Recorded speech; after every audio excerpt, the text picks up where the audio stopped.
नमस्कार, मैं नाज़मीन खान और आप देख रहे हैं SPN 9 न्यूज। दिल्ली की नई मुख्यमंत्री आतिशी मार्लेना को अरविंद केजरीवाल ने प्रस्ताव के साथ सीएम रेस में आगे कर दिया और दिल्ली की मुख्यमंत्री नियुक्त हो जाती हैं आतिशी। लेकिन आतिशी इस खुशी के अवसर पर खुश नजर नहीं आती हैं। आतिशी का ऐलान होता है कि अरविंद केजरीवाल का मुख्यमंत्री पद छोड़ना बेहद ही दुखदायक है। ये एक दुखद घड़ी है कि दिल्ली के मुख्यमंत्री पद से अरविंद केजरीवाल इस्तीफा दे देते हैं, तो ऐसे में मैं खुश कैसे हो सकती हूँ। लेकिन जहाँ खुशी की घड़ी आतिशी मार्लेना द्वारा नजर नहीं आती, लेकिन दिल्ली में नए चेहरे के साथ आम आदमी पार्टी इसका स्वागत करती हुई नजर आती है। आतिशी मार्लेना कौन है, कितनी संपत्तियों की मालकिन है, किस तरीके से राजनीति में आई, क्या इससे पहले करती थी, इन तमाम चीजों पर भी अब चर्चाएं होने लगी हैं।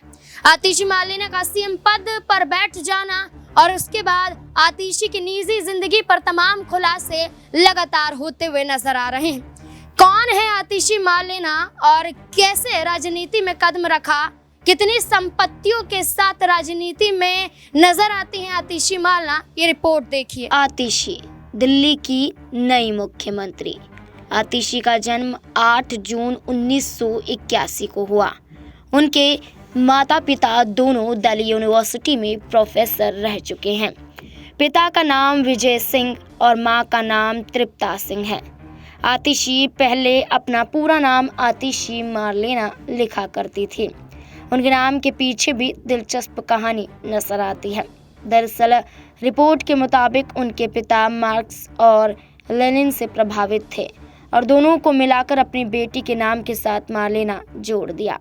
लेकिन आतिशी ने साल 2019 के लोकसभा चुनाव से पहले अपने नाम से मार्लेना शब्द हटा दिया ताकि ये भ्रम न फैले कि वे ईसाई हैं।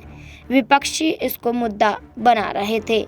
इसलिए आतिशी की शुरुआती पढ़ाई लिखाई दिल्ली के स्प्रिंगडेल स्कूल से हुई। इसके बाद उन्होंने सेंट स्टीफंस कॉलेज से मास्टर्स की डिग्री हासिल की। फिर स्विनिंग स्कॉलरशिप पर ऑक्सफोर्ड यूनिवर्सिटी चली गई और वहां से उन्होंने दूसरी मास्टर डिग्री हासिल की।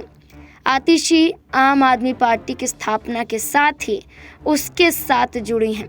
साल 2013 में जब पार्टी ने अपना मैनिफेस्टो ड्राफ्ट करने के लिए कमेटी बनाई तो आतिशी को भी उसमें जगह मिली।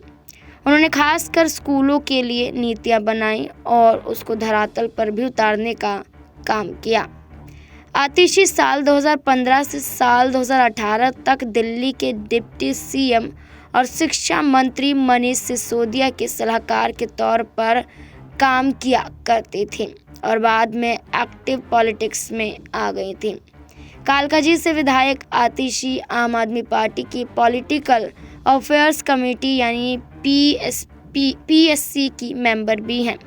वे साल 2019 के लोकसभा चुनाव में भी उतरी, लेकिन बीजेपी के नेता गौतम गंभीर से हार का सामना करना पड़ा। पंजाबी राजपूत परिवार से ताल्लुक़ रखने वाली आतिशी के पति का नाम प्रवीण सिंह है। प्रवीण एक रिसर्चर और एजुकेटर हैं। वे सद्भावना इंस्टीट्यूट ऑफ पब्लिक पॉलिसी और जैसे संस्थानों के साथ जुड़े हुए हैं। प्रवीण सिंह IIT दिल्ली से पढ़े हैं और फिर IMIM अहमदाबाद से भी पढ़ाई की है। उन्होंने करीब 8 साल तक कॉर्पोरेट सेक्टर में काम किया। भारत और अमेरिका की कंसल्टेंसी फर्म पर में भी काम किया। इसके बाद सोशल सर्विस में उतर गए। वे सार्वजनिक तौर पर बहुत कम ही नज़र आते थे, लेकिन उनका रुतबा ही अलग था। साल 2019 में लोकसभा चुनाव के दौरान आतिशी ने जो भी चुनावी अलफनामा दिया था उसके मुताबिक उनके पास 1 करोड़ 41 लाख रुपए की चल और अचल संपत्ति बताई जाती है, जिसमें उनके पति की आय भी शामिल है। उन्होंने तमाम फाइनेंशियल फर्म्स में पैसे डिपॉजिट कर रखे हैं। FD भी है। आतिशी ने साल 2019 में बताया था कि उनके पास कार और ज्वेलरी जैसी कोई संपत्ति नहीं है। आतिशी के बारे में आपने जाना और आतिशी को लेकर अब यही चर्चाएं तेज हो चुकी है कि अरविंद केजरीवाल के बाद आतिशी ने तो सीएम पद ग्रहण कर लिया, शपथ लेना बाकी है, लेकिन वहीं आतिशी के मुख्यमंत्री के रूप में आगे आ जाने के बाद स्वाति मालीवाल का विरोध साफ तौर पर नजर आया है। स्वाति मालीवाल कहती हुई नजर आई हैं कि अब दिल्ली की जनता को कैसे बचाया जाएगा और ये सबसे बड़ी गलती है अरविंद केजरीवाल की कि यहाँ पर आतिशी मालिना को मुख्यमंत्री की कुर्सी सौंपी गई। यहाँ स्वाति मालीवाल का विरोध प्रदर्शन, वहीं तो भारतीय जनता पार्टी का दबाव कि आतिशी मालिना में शर्म है तो वो सीएम पद को छोड़ दे। तमाम आरोप प्रत्यारोप का सिलसिला जारी है, लेकिन इस रिपोर्ट को देखने के बाद अब आपकी क्या राय बनती है? अपनी राय कमेंट सेक्शन में जरूर दें। देखते रहें SPN9 न्यूज़। धन्यवाद।